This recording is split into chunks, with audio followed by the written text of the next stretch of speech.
Hello बच्चों, in a given question, an AC generator produce an output voltage E is equal to 170 sine 377 T volts, where T is in second.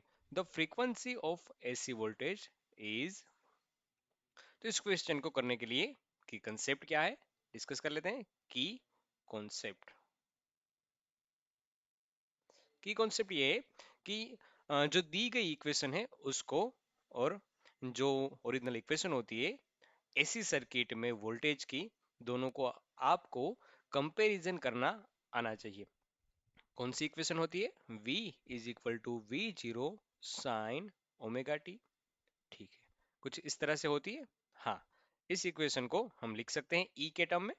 E is equal to E zero sine omega T. ठीक है, और हमें क्या दे रखा है? हमें दे रखा है E इज इक्वल टू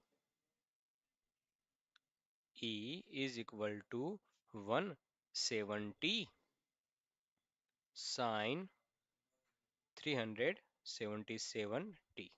ठीक है, अब यहां से हमें पता चल रहा है कि E जीरो की वैल्यू होगी 170 वोल्ट और ओमेगा की वैल्यू यहां से होती है 377 रेडियन।